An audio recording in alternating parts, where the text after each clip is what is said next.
자, 친구들 안녕하십니까? 오늘은 28차시입니다. 항일 의병운동, 애국 계몽운동에 대해서 같이 배워보도록 하지요. 지금 우리 전 시간에 그 일제가 어떻게 우리 그 한국을 식민지로 만들어 갔는가, 뭐 어떤 조약들을 기준으로 해가지고 살펴봤는데요. 자, 일본이 우리를 이렇게 강제로 침입을 하는데 우리가 가만히 있었냐? 아닙니다. 이제 저항을 하는데 저항하는 방식이 이제 두 가지가 있을 수 있다는 거죠. 자, 지금 우리가 침입을 당했으니 우리도 맞서 싸워야 된다라는 게 항일 의병 운동이고요. 그래서 의로운 병사들을 일으켜서 일본에 항거한다는 뜻 아니겠습니까? 근데 이제 어떤 사람들은 아니 지금 일본은 힘이 되게 세고 우리나라는 힘이 약하다. 그런데 지금 우리가 화가 난다고 일본에 저렇게 이렇게 계란으로 바위를 치듯이 이렇게 싸우는 것, 저항을 하는 것은 굉장히 무모하다. 우리가 먼저 힘을 키운 다음에 일본 한 만큼 이렇게 힘이 세졌을 때 그때 싸울 수 있을 것이다. 지금 해야 될 것은 사람들을 계몽하고 힘을 기르는 것이다. 라고 주장했던 게 바로 애국 계몽 운동이에요. 그래서 오늘은 항일 의병 전쟁과 항일 의병 운동이란 표현도 괜찮습니다. 그리고 애국 계몽 운동에 대해서 한번 살펴보도록 하겠습니다. 자, 운동, 항일의병 전쟁은 정확하게 세 개로 딱딱딱 나뉩니다. 시험 문제를 출제하기 너무 좋겠죠? 우리나라가 뭔가 되게 결정적으로 억울한 일을 당했을 때 이런 일이 일어났다고 생각하시면 돼요.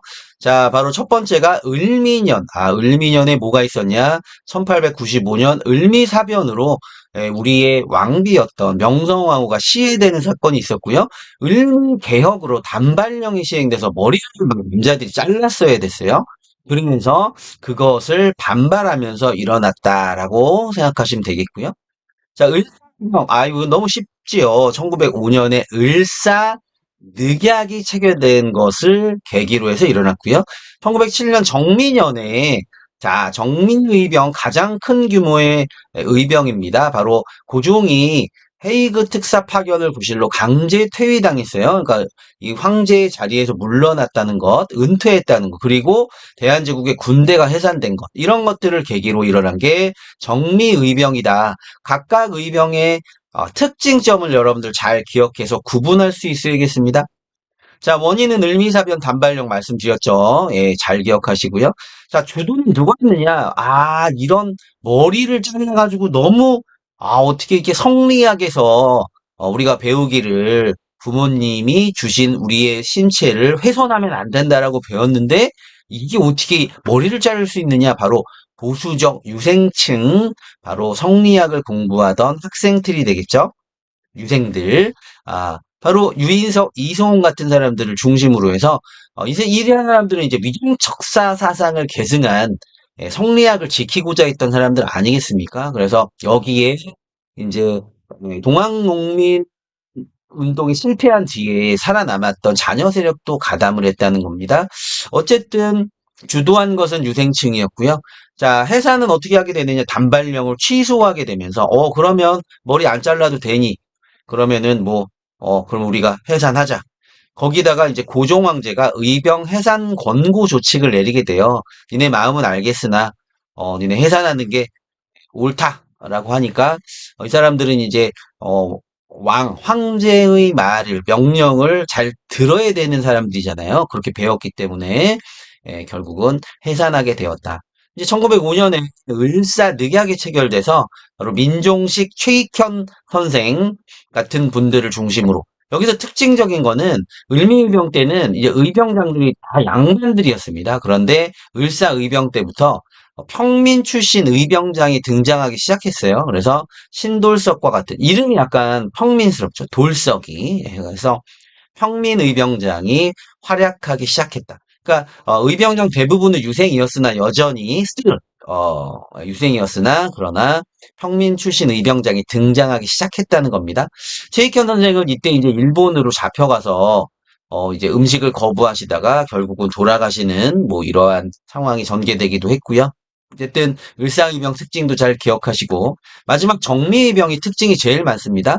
자, 1907년 정미년에는 고종이 강제퇴위당하고 군대가 해산됐다. 그럼 해산된 군인들이 어디로 가겠습니까? 의병으로 이제 합류를 하게 되죠. 그래서 각계각층이 참여하는 데다가 해산 군인이 여기에 참여하게 됐다. 여기 이제 그 당시의 그림, 옛날에 이제 수능 때, 모의고사 때 많이 나왔는데, 당시에 이제 그 정미의병 때 보면 굉장히 어린 소년의 모습도 보이고요.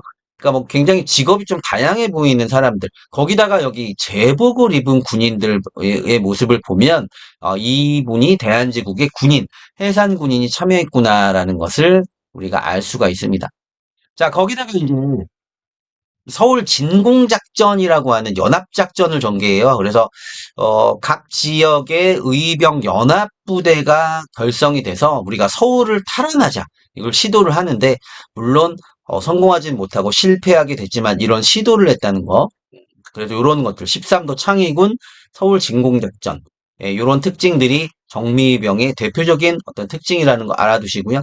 자, 외교적으로 각국 외교사절단에 국제법상 우리를 교전단체로 인정해달라는 서신을 보내게 됩니다. 이것도 시험에 매우 많이 나오는 정미의병의 특징이 되겠고, 또 하나, 여기 그래프, 교과서에 있는 그래프인데요. 의병장의 신분이나 이런 것도 굉장히 다양합니다. 그래서, 의병장이 주로 양반이었던 을미의병이나, 이 소수의 의병, 평민 출신 의병장에 등장했던 을사의병과 다르게 굉장히 다양하게, 거기다가 뭐 장교, 막 이런 사람들이 있다는 건 뭡니까? 뭐 사병, 해산된 군인이 가담했다. 대한제국에 이런 것도 알 수 있겠죠. 그래서 이런 특징이 나와도 바로 정미의병이구나라고 여러분들 구분해 두시고요. 나중에 이제 일제가 남한 대토벌 작전이라고 해서 이 그 의병들이 저 전라도 일대, 호남 일대로 이렇게 이제 밑으로 몰려있던 상황인데 이 지역을 완전히 대토벌하는 작전을 펼치게 돼요. 물론 모두가 다 죽지는 않았겠죠. 그래서 살아남은 일부 의병들은 이제 한반도에서 활동하기 어려워져서 만주나 연해주, 일제의 손길이 닿기 어려운 이쪽으로 이동해 갔다라고 생각하시면 되겠습니다. 자, 이제 애국개몽운동은 아까 말씀드렸죠. 지금 힘을 키워야지 지금은 싸울 때 아니다라고 했던 애국개몽운동. 자, 첫 번째 사회 진화론의 영향을 받게 됩니다. 이것은 사회 진화론은 사실은 우리 전에 우리가 배웠지만 제국주의 국가들이 자신들을 합리화시키기 위해서 만들어진 거예요. 좋은 게 아니죠. 우리는 이만큼 사회적으로, 국가적으로 진부한 나라기 때문에 니네처럼 이렇게 미개한 나라를 통치하고 점령하는 것은 이건 문제가 없다라는 건데 이거에 영향을 받게 됐다는 겁니다. 그래서 우리도 실력을 양성해서 국권을 회복하자라는 말까지는 좋은 것 같은데, 이 얘기는 우리도 뭐가 돼야 되냐? 지금 우리가 괴물한테 당하고 있는데, 제국주의라고 하는 괴물한테 당하고 있는데, 우리가 괴물의 손아귀에서 벗어나기 위해서는 우리도 괴물이 되어야 된다. 뭐, 이렇게 알 수밖에 없는 구도였다는 거예요. 그러다 보니 이 애국개몽 운동을 했던 사람들은 처음에는 굉장히 뭐라고 할까요? 또 좀 다른 관점에서 일본을 조금 이렇게 우리나라를 되찾고자 하는 이런 열망은 같이 있었지만 이 운동을 하다 보면 점점 어느 쪽으로 가냐면 일본은 어떻게 저렇게 강한 나라가 될 수 있었을까? 실력 양성을 하다 보니 잘 안 되네. 우리 여러분들 공부한다고 공부가 성적이 막 올라가는 거 아니잖아요. 그러다 보면 일본은 어떻게 저렇게 강한 나라가 됐을까? 자꾸 이렇게 어느 쪽으로 가게 되냐면 일본을 좀 찬양하고 일본과 뭔가 함께 콜라보를 하려고 하고 이러다 보면 어떻게 되냐면 이제 친일 쪽으로 갈 수밖에 없는 구도가 된다는 것이죠. 그게 문제라는 거였고요. 어쨌든 사회 진화론 영향을 받아서 실력을 양성하려면 어떻게 해야 됩니까? 교육이나 산업 육성을 통해서 이제 우리의 실력을 이렇게 양성하자라는 어떤 활동들을 했다는 겁니다. 자, 누가 이제 했느냐? 당연히 싸우기 좋아하는 사람들이 아니고 좀 많이 배운 사람들, 진보적 지식인이나 도시에 거주하는 시민들, 이런 사람들은 그 이전에 바로 이 독립협회 활동을 했던 그렇죠? 그래서 독립협회 해산되었으나 독립협회를 계승한 이런 사람들이 주로 애국개몽 운동을 했다는 겁니다. 자, 여기 단체가 여러 개가 나오는데 뭐 한 네 개 정도의 단체 잘 기억하셔야겠습니다. 첫 번째 나오는 보안의 시험에 자주 나옵니다. 자, 바로 보안의 특징은 뭐냐? 러일 전쟁 중에 일본이 황무지 개간권을 요구해요. 황무지를 개간한다는 얘기는 뭐냐? 농토로 만들게 되면 그 소유권이 넘어가게 돼 있습니다. 이 얘기는 일본이 이제 조선의 땅을 공짜로 뭐 배관해 주겠습니까? 조선의 땅을 바로 빼앗기 위한 이런 어, 그 정말 마음이 뒤에 이제 어떤 목표가 숨어 있었는데 보아내가 그걸 캐치해서 반대 운동을 해서 결국은 성공했다는 것이고요. 자, 헌정 연구에는 이 독립협회를 계승해서 입헌 정치. 그 독립협회도 원래 그 지향했던 정치 형태가 입헌 군주제거든요. 그러니까 황제의 존재 자체는 인정하되 실권을 우리 시민들한테 달라는 거였죠. 그런데 이제 독립협회가 어떤 모함을 받았어요. 공화정을 막 가려고 한다라고 하는 모함을 받았다고 했는데 원래는 입헌 군주제를 지향했거든요. 그래서 헌정연구에도 입헌 정치체제를 지향했다. 계승을 해서 그런 얘기입니다. 뭐 친일단체인 일진회를 규탄하다가 해산이 됐고요. 이 헌정연구회를 또 계승한 단체가 대한자강회입니다. 대한자강 스스로 강해진다. 바로 애국개몽운동의 어떤 성향을 그대로 드러내고 있고요. 입헌군주제를 주장하죠. 왜냐면 헌정연구회 독립협회를 계속 이렇게 계승하다 보니 이런 입헌군주제를 주장했다는 것이고 대한제강의 월보를 간행합니다. 그래서 월보라고 하는 건 한 달마다 이렇게 간행이 되는 잡지라고 볼 수 있겠어요. 전국에 지회를 설치합니다. 그래서 상당히 큰 규모로 활동을 했고 나중에 고종태 반대운동을 전개하다가 이제 통감부 탄압으로 강제로 해산되는 이러한 특징이 있어요. 자, 이 애국개몽운동 단체 중에 가장 중요한 시험에 많이 나오는 단체는 신민회입니다.